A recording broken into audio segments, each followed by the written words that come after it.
आत्मीय शिक्षक बंधू आणि भगिनींनो नमस्कार. मी माझ्या शैक्षणिक यूट्यूब चॅनलमध्ये आपल्या सर्वांचं सहर्ष स्वागत करतो. आजचा आपला व्हिडिओ हा शिक्षक भरतीच्या अनुषंगाने आलेला आहे. राज्यामध्ये शिक्षण विभागाच्या मार्फत पवित्र पोर्टलच्या माध्यमातून शिक्षक भरती होणार आहे. त्या पार्श्वभूमीवर आज आपण स्वप्रमाणपत्र आणि आरक्षण अशा दोन अत्यंत महत्त्वाच्या विषयावर नेमका कोणत्या सूचना आलेल्या आहेत त्या सूचना समजून घेणार आहोत. स्वप्रमाणपत्रासोबत आरक्षणाच्या माध्यमातून अर्थात मागासवर्गीय आरक्षण, समांतर आरक्षण, माजी सैनिकांचं आरक्षण, दिव्यांगांचं आरक्षण अशा सगळ्या आरक्षणाच्या संदर्भात नेमकी कोणती माहिती पवित्र पोर्टलवर आलेली आहे ते आपण या व्हिडिओच्या माध्यमातून समजून घेणार आहोत. अशाच प्रकारच्या विविध शैक्षणिक बातम्या समजून घेण्यासाठी माझ्या या यूट्यूब चॅनलला लाईक आणि सबस्क्राईब करा अशी नम्र विनंती मी आपल्याला या व्हिडिओच्या माध्यमातून करतो आहे. आता आपण स्वप्रमाणपत्राबाबतच्या सूचना ज्या आहेत त्या सूचना समजून घेऊया. अर्जात म्हणजेच स्वप्रमाणपत्रामध्ये खोटी माहिती देणे किंवा खरी माहिती दडवून ठेवणे किंवा त्यात अनधिकृतपणे खाडाखोड करणे किंवा पाठविलेल्या दाखल्याच्या प्रतीतील नोंदीमध्ये अनधिकृतपणे खाडाखोड करणे किंवा खाडाखोड केलेले अथवा बनावट दाखले सादर करणे, तसेच विहित केलेल्या अर्हतेच्या अटी पूर्ण न करणे किंवा विहित कालावधीमध्ये पूर्ण न करणे अथवा गैरवर्तणूक करणारा उमेदवार कोणत्याही टप्प्यावर निवडीसाठी शिफारस होण्यास अथवा निवड होण्यास अपात्र ठरेल किंवा इतर योग्य अशा शिक्षेस पात्र ठरेल.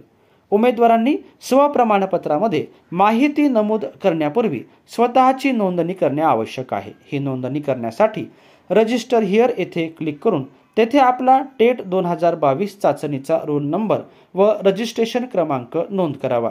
त्यानंतर उमेदवारांनी स्वतःचा पासवर्ड तयार करावा. उमेदवारांचा टेट 2022चा रोल नंबर हाच त्याचा लॉग इन ID असेल. पवित्र पोर्टलवरील नोंदणी व स्वप्रमाणपत्र भरण्याची प्रक्रिया उमेदवारांनी स्वतः करणे आवश्यक आहे. अर्ज मराठी किंवा इंग्रजीमध्ये उपलब्ध असला तरी उमेदवारांनी नोंदणी व स्वप्रमाणपत्रासाठी आवश्यक माहिती इंग्रजीमध्ये भरावी. संक्षिप्त अथवा आद्याक्षरे न देता संपूर्ण नाव व संपूर्ण पत्ता नमूद करावा. उमेदवाराने स्वतःचे नाव, वडिलांचे अथवा पतीचे नाव, आडनाव यामध्ये एक स्पेस जोडावी. तसेच पत्ता लिहिताना इमारतीचे नाव, रस्त्याचे नाव इत्यादीमध्ये एक स्पेस सोडावी. शैक्षणिक व व्यावसायिक अर्हतेसंदर्भात स्वप्रमाणपत्रामध्ये आवश्यक असलेली माहिती दिलेल्या क्रमाने नमूद करावी. संबंधित परीक्षेच्या गुणपत्रकावरील दिनांक हा ती शैक्षणिक व व्यावसायिक अर्हता धारण केल्याचा दिनांक मानण्यात येईल. संबंधित शैक्षणिक व व्यावसायिक अर्हतेच्या सर्व परीक्षा विहित दिनांकापूर्वी म्हणजेच दिनांक 12/2/2023 अखेरपर्यंत उत्तीर्ण होणे आवश्यक आहे.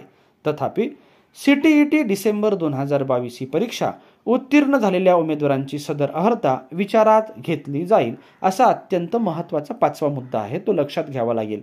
ज्या उमेदवारांचा निकाल कोणत्याही कारणामुळे राखून ठेवला असेल आणि असा राखून ठेवलेला निकाल 12/2/2023 नंतर जाहीर झाला असेल अशा वेळी उमेदवाराने विहित मुदतीत अर्हता धारण केली असे मानण्यात येणार नाही. उमेदवाराने पत्रव्यवहाराचा स्वतःचा पत्ता इंग्रजीमध्ये अचूक नमूद करावा. उमेदवारांचे वय, शैक्षणिक व व्यावसायिक अर्हता आरक्षित प्रवर्ग अर्थात असल्यास, उन्नत व प्रगत गटात मोडत नसल्याचे प्रमाणपत्र, दिव्यांग व्यक्ती, महिला, माजी सैनिक, अंशकालीन, प्रकल्पग्रस्त, भूकंपग्रस्त, खेळाडू तसेच अनाथ इत्यादी संदर्भात न चुकता निसंदिग्धपणे निर्विवादपणे दावा करणे आवश्यक आहे. अर्जातील संबंधित रकान्यात स्पष्टपणे दावा केला नसल्यास संबंधित दाव्याचा विचार केला जाणार नाही. तसेच उमेदवार एकापेक्षा जास्त दावे करू इच्छित असल्यास तसे स्पष्टपणे स्वप्रमाणपत्रामध्ये नमूद करावे. शिक्षक अभियोग्यता व बुद्धिमत्ता चाचणी 2022 यासाठी ऑनलाईन अर्जामध्ये उमेदवाराने प्रवर्ग व समांतर आरक्षण इत्यादी बाबी नमूद केल्या आहेत. महाराष्ट्र राज्य परीक्षा परिषद पुणे यांच्याकडील सदर चाचणीची सुधारित अधिसूचना दिनांक 7/2/2023 अन्वये उमेदवाराकडे आवश्यक कागदपत्रे प्राप्त करण्यासाठी दिनांक 31/3/2023 अखेरपर्यंत दिलेली मुदतवाढ लक्षात घेता उमेदवारास सद्यस्थितीत कागदपत्रे प्राप्त असल्यास प्रवर्ग व समांतर आरक्षण विषयक बदल करता येईल. ज्या उमेदवारांनी शिक्षक अभियोग्यता व बुद्धिमत्ता चाचणी 2022 च्या वेळी अर्जामध्ये दिव्यांगत्वाचा दावा केला आहे अशा उमेदवारांना त्यांच्या दिव्यांगत्वाच्या दाव्यामध्ये कोणत्याही कारणास्तव बदल करता येणार नाही. आरक्षित प्रवर्गाचा दावा करणाऱ्या उमेदवाराकडे अर्थात अनुसूचित जाती, अनुसूचित जमाती, खुल्या प्रवर्गातील महिला वगळून उन्नत व प्रगत गटात मोडत नसल्याचे प्रमाणपत्र प्राप्त असणे आवश्यक आहे. आर्थिक दुर्बल घटकातील उमेदवाराकडे उन्नत व प्रगत गटात मोडत नसल्याच्या प्रमाणपत्राची आवश्यकता नाही. तथापि या प्रवर्गातील उमेदवारांकडे सक्षम प्राधिकाऱ्यांनी निर्गमित केलेले केवळ महाराष्ट्र राज्यासाठी लागू असलेले आर्थिक दुर्बल घटक प्रमाणपत्र प्राप्त करणे आवश्यक आहे. केंद्रीय सेवांचा लाभ घेण्यासाठी आर्थिक दुर्बल घटक प्रमाणपत्र या शिक्षक पदभरतीसाठी लागू राहणार नाही. उमेदवारांनी वेळोवेळी केलेल्या माहितीच्या आधारे त्यांना निवडीसाठी तात्पुरते पात्र समजण्यात येईल. स्वप्रमाणपत्रामध्ये पात्रतेविषयक माहिती मूळ कागदपत्र अथवा प्रमाणपत्राच्या आधारे संबंधित व्यवस्थापनाकडून तपासण्यात येईल व मूळ कागदपत्रांच्या आधारे पात्र आढळून आल्यानंतरच उमेदवारांची निवड करण्यात येईल. अन्यथा अपात्र उमेदवारांची निवड कोणत्याही टप्प्यावर रद्द करण्यात येईल व असा उमेदवार योग्य त्या कायदेशीर कारवाईस पात्र ठरेल. नियमानुसार नियुक्तीसाठी पात्र असणारा उमेदवार अध्यापन करण्यास शारीरिक व मानसिकदृष्ट्या पात्र असल्याचे सक्षम प्राधिकारी यांनी प्रमाणित करणे आवश्यक राहील. सदरू शिक्षण सेवक अथवा शिक्षक पदभरतीसाठी राज्यातील कोणत्याही कार्यालयातील अधिकारी, कर्मचारी तसेच अशासकीय व्यक्ती यापैकी कोणाच्याही अभिकर्ता अथवा माध्यम म्हणून नियुक्ती केलेली नाही, नोकरी मिळवून देतो असे सांगून फसवणूक करणाऱ्या व्यक्ती या व्यक्तीपासून अर्जदारांनी सावध राहावे. उमेदवारांनी पवित्र प्रणाली व पदभरतीशी निगडीत असलेले विविध शासन निर्णयाचे काळजीपूर्वक वाचन करून स्वप्रमाणपत्रातील माहिती भरावी. पवित्र पोर्टलवर स्वप्रमाणपत्रामध्ये संपूर्ण माहिती नमूद केल्यानंतर निवड प्रक्रियेसंदर्भातील पुढील कोणतीही कार्यवाही केव्हा होणार याबाबत उमेदवारांनी सतर्क राहणे आवश्यक आहे. निवड प्रक्रियेसंबंधीची कार्यवाही पूर्ण झाल्यानंतर याबाबतच्या कोणत्याही तक्रारीची दखल घेतली जाणार नाही. आता आपण समजून घेऊया की आरक्षणासंदर्भातलं. त्यात पहिला भाग आहे मागासवर्गीय आरक्षण. शिक्षण सेवक अथवा शिक्षक पदभरतीकरिता आरक्षणाचे प्रकार खालीलप्रमाणे आहेत. उभे आरक्षण, सामाजिकदृष्ट्या मागास प्रवर्ग तसेच आर्थिकदृष्ट्या दुर्बल घटकांसाठीचं आरक्षण आणि आडवे आरक्षण अर्थात समांतर आरक्षण. कोणत्याही प्रकारच्या आरक्षणाचा लाभ हा केवळ महाराष्ट्राचे सर्वसाधारण रहिवासी असणाऱ्या व त्याप्रमाणे अर्जात निरपवादपणे दावा करणाऱ्या उमेदवारांना अनुज्ञेय आहे. सर्वसाधारण रहिवासी या संज्ञेला भारतीय लोकप्रतिनिधित्व कायदा 1950च्या कलम 20 नुसार जो अर्थ आहे तोच अर्थ असेल. महाराष्ट्राशिवाय इतर राज्यातील अथवा देशातील उमेदवार तसेच महाराष्ट्र कर्नाटक सीमा भागातील 865 गावातील उमेदवार केवळ अराखीव सर्वसाधारण पदावरील नेमणुकीसाठी पात्र असतील. अर्जामध्ये महाराष्ट्राचे सर्वसाधारण रहिवासी असल्याचा व आरक्षित प्रवर्गाचा स्पष्टपणे दावा केल्याशिवाय व प्रस्तुत दाव्याच्या पुष्टार्थ आवश्यक ती सर्व वैध कागदपत्रे पुरावा अपलोड केल्याशिवाय संबंधित आरक्षित पदावरील नियुक्तीकरता उमेदवारांचा कोणत्याही परिस्थितीत विचार करता येणार नाही. अर्जामध्ये कोणत्याही प्रकारच्या आरक्षणासंदर्भात केलेल्या दाव्यांच्या पुष्टार्थ आवश्यक सर्व वैध कागदपत्रे पुरावा अपलोड करू न शकलेल्या उमेदवारांचा विचार केवळ अराखीव सर्वसाधारण पदावरील निवडीकरता होऊ शकेल.